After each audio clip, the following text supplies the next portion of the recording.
Hi, it's Sherry, Erica, Aubrey, and Brandon. Oh my God. Here learning for the first time how to clean Grandpa's griddle grill in Mesa, Colorado. I'm going to start giving an overview of all the tools and equipment that we got out to accomplish the job, and that's what you'll need as well. So here we go. A roll of paper towel, saved pickle juice in a jar that'll be in the supply box that we're going to create. McDonald's grill cleaner, about one packet, but we'll probably only use a half of it. Corn cooking oil out of the kitchen supply pantry. Degreaser spray out of the cleaning closet. The McDonald's griddle spatula that's in the kitchen, located in the utensil drawer.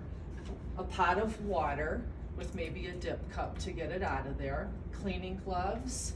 Scissors to open the McDonald's grill cleaner. Now to some of the tools would be a, whatever this is, it's a rough edge pads. There's replacements to this that go on the blue handle. Another pad green that's a non-scratch pad. A curly Kate pad. 4 basic household sponges. And another cleaning holder that's got a brown handle that this little brown pad slips into, and this is a replacement box of the brown pads. We also, you can see, have 6 pieces of newspaper to the side to create our little cleaning surface.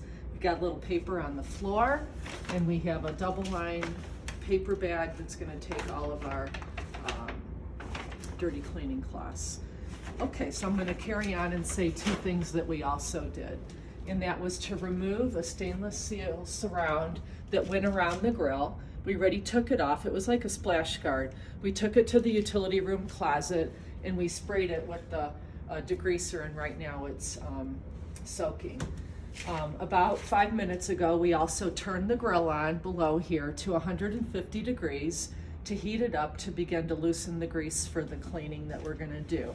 In addition, we slid the catch pan out. It was full of debris, and we took it out behind the house and emptied it off the beaten path where no one would see it or it would be in the way. And we wiped this out with paper towels and put them in our paper bag here. So that is where we're at now, and I think I'm just going to keep rolling, and Brandon's going to come over and show that with the grill at 150 degrees, he did some scraping to remove the bulk of the debris that was on the top, and he's just going to kind of demonstrate that really quickly and briefly again, and then we're going to pause and come back in a moment.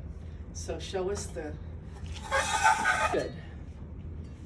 We kind of want to go easy on the edges of the spatula, in that we noticed that it could gouge and permanently damage the grill surface by scratching it, and we're just trying to be as easy as we can on the scratching while at the same time removing the bulk of the debris. And then after he's done, we're probably going to get some paper towel and wipe that stuff off. Okay, Aubrey, I think we can pause there. Should I go? Are we going? All right, here we are back again, and now we're going to move toward using the cleaning tools and the McDonald's grill cleaner to lift off all the debris on the grill. At this point, we've turned the knobs on the temperature all the way to off, and the grill is still a little bit warm. That's going to help the chemical react to it, but it is in the off position. In this next step that we've never done before, we understand that we're going to get into call it a phenomenon that we're not comfortable with, and we're going to really need to watch. And what's going to happen is we do not want the grill to ever be dry and that it will rust right in front of our eyes, and we might not be able to get this rust ever off. So we're really going to watch for that. We're a little bit nervous about it, but we have a plan, and that we know that we can always add a little more water onto the grill to cut the drying that creates the rust. So we'll all be together watching for that. So our next move is Erica's going to take some water, and she's going to flood the grill surface lightly with it. We also don't want to overdo it on the water, in that our catch pan can only handle so much, and we don't want so much water on there that our cleaning product that we're going to add is diluted to where it's not effective. So here we go with the water, and we could see the rust happen right now, so you need to be ready for another dip of water if it does. Okay. And then you're gonna move the water around on the grill using one of your 4 tools I think we have over there. Choose the right one. Don't So touch it. I all don't of know them what work, that is. and you get to pick what one you wanna Okay, try I'm gonna do first. that one. All right, let's see some water, Erica. And maybe our grill's already cooled quite a bit. No, I can see some steam. So, I'd say that's enough water. Let's move it around on the surface. Hold that cup if you want. Get it ready. So what we're attempting to do is get all that buildup off. And after you get the bulk of it, we So can next- probably add the cleaner. add cleaner? But whatever you can do to get it off right now is helpful. And wow. you I forget have, it was. and you have 4 tools to pick from. We Which- also need to remember that we're cleaning the edges of the grill surface.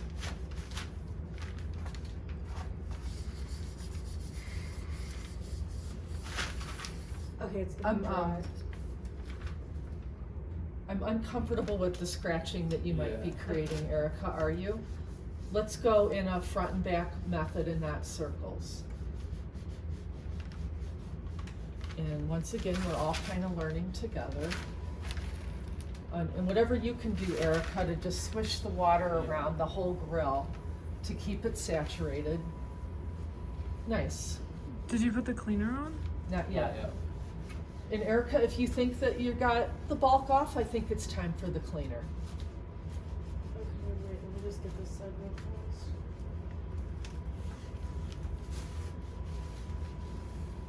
fast. Okay. Water or? I feel like, yeah, well,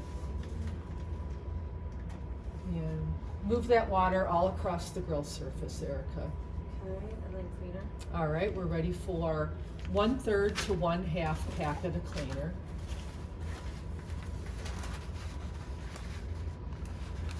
Oh, that's a little warm.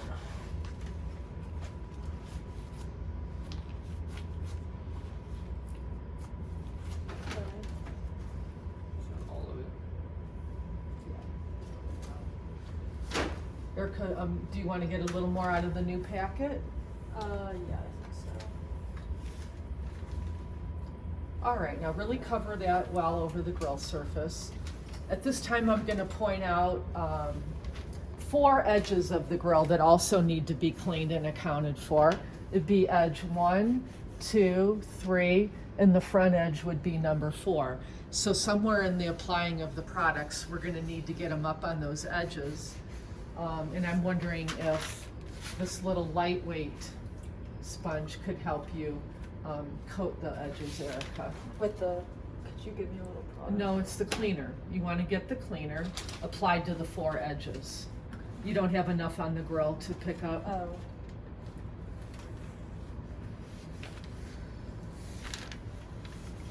But Erica, the edge was here.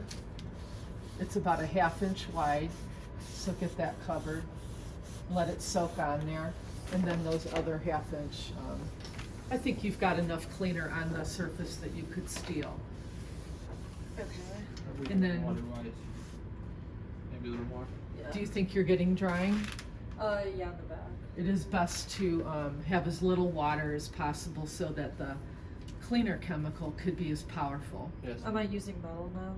So you have all different gadgets that you can try, and all of us are unfamiliar with them. We're also worried about the circular motion. Are you comfortable with that? It doesn't seem like it's scratching. Okay. We also know that leaving the cleaning product on only lifts it naturally by itself, where you don't need to use elbow grease. So keeping the cleaner really spread across the grill is really in your favor. Maybe you've heard the description, let the cleaner do the work and not you. And in order to do that, we need to keep it not diluted and spread across the grill.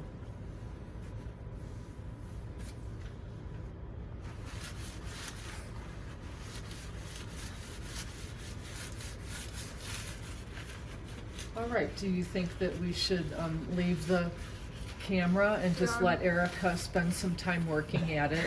And then when we come back, we're gonna tell the audience what of the tools seem to work the best. Okay.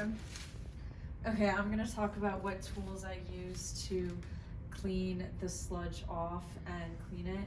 So first I use the gloves, and I'd recommend doing that.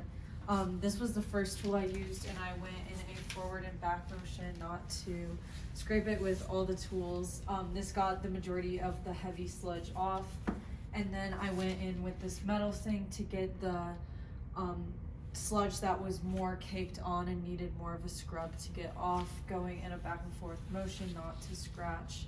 And this was a very helpful tool for doing the edges and just going it like this, so on the edges, to get the stuff that was caked in. Then, can you show the forward? The hardest part was this aspect of the grill, and I used this tool because it was very gentle to get it off this, and then Brandon took his knife and went through there, and then the corners were hard, and Brandon used the knife on the upward of that corner, and then I used this to take it off. Can you show the reason that you moved to a front and back motion related to the scratches in the circle? I just want the viewers to understand the importance. What unit were you using when you felt like you were going against the grain of the grill? And show the motion that you were doing that you didn't like. When you did that, you started to gain some scratches in the grill that we weren't comfortable with, and that we feel that those will never maybe come out. That was only just for about 10 seconds that went down. So after that, we made a commitment to use the front and back motion with all the cleaning tools. All right, we're gonna pause right back again, and while we were gone, we left off with a lot of grill cleaner on the top of the surface. And while we were gone, we began to remove all that to get to this really nice looking grill now. How we got all the stuff off while you were gone was using simple paper towel and these sponges to remove the light sludge that was on top of the grill. We had to work pretty hard on all of these four front plates, and that they were a little harder to get at, and they had quite a bit of buildup on them. We also used a sharp object, a knife wrapped in the paper towel without scratching the grill to really get in at that groove, and that I can still see there's some on there. That was a tough area to get. This was a challenging point, and so was here. After that, we didn't use anything at all shiny. If you can show the viewers this part of the grill. We didn't use anything abrasive down here, but we worked it with some degreaser spray and sponge and paper towel to clean this area, and that we felt like it's got a nice stainless finish to it, and we would have ruined it by using any of the abrasive tools. This would have likely scarred the stainless in this section of the drip pan of the grill. So as a result, we got to what we did, and again, we did use this degreaser all down in this area. Although it had a little grill cleaner, McDonald's grill cleaner on it, we shot it pretty hard with this. Let's see, now we're gonna move on to flooding the grill surface lightly with some water, very light, and spreading it across the grill with the sponge. Okay, I think that's enough. Spread that water across the grill with the sponge, wiping any excess cleaner that's still on there. Are you picking anything really up, Aubrey? No, not really. Okay. If you've got that spread nicely, take your pickle juice, and you're gonna do a thin layer of that using your sponge to spread it across the grill. Now, the pickle juice is an old McDonald's restaurant grill cleaning phenomena that we've adapted here. You can see it's kind of staining the grill right now, so we want to quickly move it across the surface so we don't get the patchy acid effect. And it's just making the grill come to another level of cleanliness by the acid in the pickles. And it sure makes it look nice. Again, we're watching that we don't let it dry on the grill and that we would create a rust occurrence. And we also wanted to spread it out quickly, and that we saw we were acid staining in patches the metal surface. So that looks really great. All right, now we're gonna take, why don't you do a wipe of paper towel of all that acid off, including maybe another,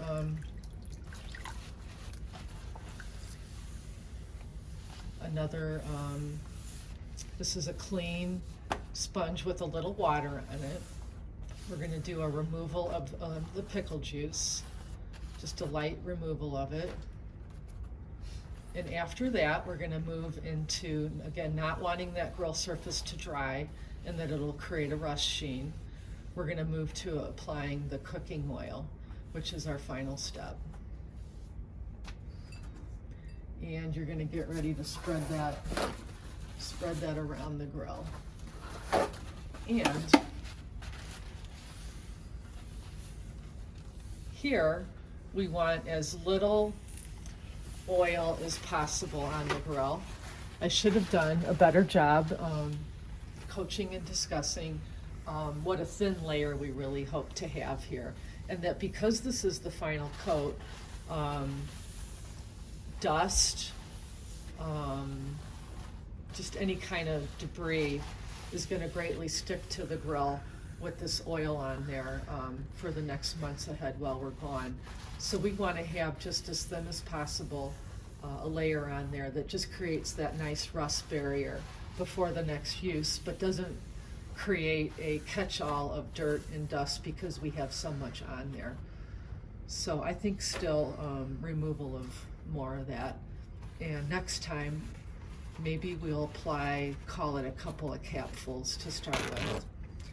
All right, well, I think we can leave the camera from rolling, and we're gonna work this oil in. We're back in the laundry room, and the very first thing when we started the project after turning the grill on to 150 to heat it up to clean it was to remove a splash guard that has 3 sides of a surround around the grill. And we brought it back to this laundry room tub, and we gave it a spray of the degreaser blue spray that I showed you earlier, and it's been back here soaking. We're gonna take a sponge, I believe a sponge, or maybe the green no scratch pad to try to clean this up and rinse it and reinstall it again. All right, we're just pointing out some other things that we learned before we close the movie out, and that was a little bit more protection because it was so messy. We went ahead and added newspaper on this side, and we put some on the floor, and we were really happy that we did that. In addition, 2 of us got grease all over our clothes, and we're disappointed in that. So it is a messy job, and you need to consider what you're wearing if it's important to you. We really watched that we didn't get any oil on the natural finish of the stone, and that we knew that we wouldn't be able to ever get that off. So we were protective there. This is how much paper towel and debris we ended up with. And after we leave you, we're going to begin to work on this pull-out tray that right now is loaded with a lot of sludge water. So we're going to take it out to the rear of the house and find a location to dump it again where it's really out of the way. And then we're going to use the blue degreaser spray to really do a thorough cleaning at the laundry room sink of that drip tray. Other than that, we're done, and we're so, it's kind of rewarding to see how nice it turned out after the process.